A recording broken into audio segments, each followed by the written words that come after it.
The Outer Frontier. Book 1. The Declaration of War. Chapter 7. Priority 1. The Imperial Fleet had advanced farther than any Dominion battle group in recorded history. Behind them lay the ordered space of the Galactic Union. Ahead, only darkness, not the darkness of empty space, the darkness of absence. No civilian traffic, no commerce, no exploration vessels. Even the stars seemed fewer here, swallowed by immense clouds of interstellar dust that turned the galaxy into a landscape of black oceans, broken only by scattered islands of light. A warning chimed across the bridge. Incoming transmission. Admiral Veylor looked up. Source. The communications officer frowned. It isn't directed specifically at us. What do you mean? It's a wide-area military broadcast. Authenticate. Several seconds passed. Confirmed. Human origin.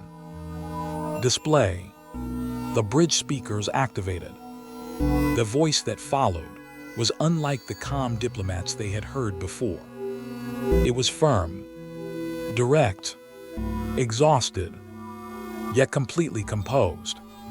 Attention all vessels operating beyond Kepra Defensive Corridor. Emergency Logistics Convoy 784 now has absolute navigation priority. Medical transports have priority over all military traffic. Combat groups returning from outer defensive front are authorized unrestricted passage. Delay is unacceptable. Repeat, delay is unacceptable. The transmission ended. No explanation followed. Commander Terrell stared at the tactical display. Did they? He looked toward the admiral. Just issue navigation orders to everyone. Veylor nodded slowly. They did, and they assumed we'd comply. They assumed everyone would. Minutes later, the reason became apparent. Sensors began filling with contacts. Not dozens, hundreds. Massive cargo transports, hospital ships, fleet tankers, repair vessels. A continuous river of humanity's logistical machine flowed toward the darkness beyond the frontier. The scale was staggering. Nothing in Dominion doctrine resembled it. This was not an invasion force. It was an industrial civilization, feeding something unimaginably large. Then another signal appeared. One ship, approaching rapidly. Identification, THS Sentinel.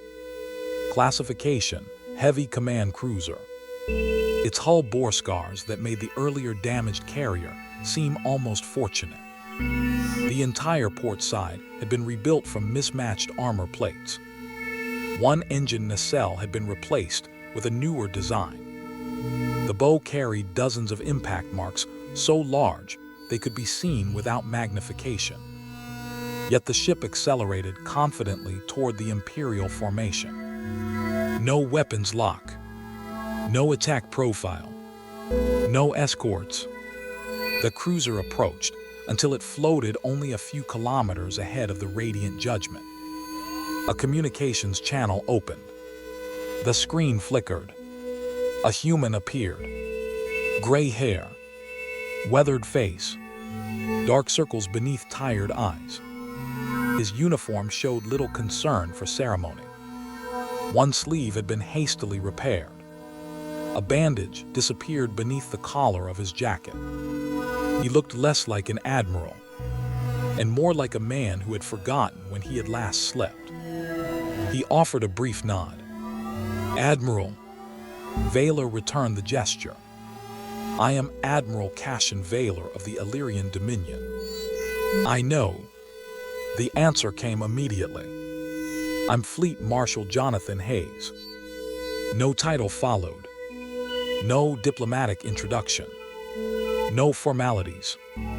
Hayes glanced toward another display somewhere beyond the camera. Someone off-screen was speaking to him. He muted them with a gesture. "You've come a long way." "We have. You planning to keep going?" There was no hostility in the question, only practical concern. "We are operating under a formal declaration of war." Hayes blinked once. "Oh." A short silence. "I'd almost forgotten about that." Several Dominion officers exchanged incredulous looks. "Forgotten?" The Fleet Marshal sighed quietly. "Listen." He rubbed his forehead. "This is a terrible time. Our schedule's complicated." Veylor's expression hardened. "The Dominion considers this matter of the highest importance."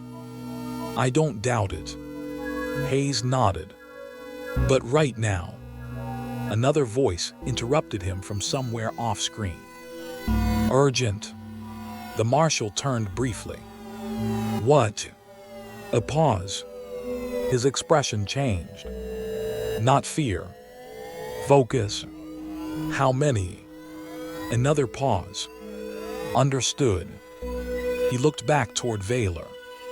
"I'm sorry. We've got a situation." Veylor maintained his composure. "The Dominion has declared war upon your civilization." "I know. And..." Hayes gave a tired smile. "And I'd really appreciate it if you could postpone it for a few days." Silence. Absolute silence. Not only aboard the Radiant Judgment, but across the entire Imperial Fleet. Veylor stared at the human commander, certain he had misunderstood. Hayes continued before anyone could respond. "I realize that's an unusual request, but we're a little busy at the moment." Another alarm sounded behind him. Louder this time. The Marshal looked away for barely a second. When he returned his eyes to the camera, they had changed. Gone was the weary administrator. In his place stood a wartime commander. "Admiral." His voice became firm. "If you continue on your present course, my recommendation is that you keep your shields at maximum." The sentence hung in the air. Veylor frowned. Against whom? For the first time since the conversation began. Fleet Marshal Hayes hesitated. He seemed about to answer.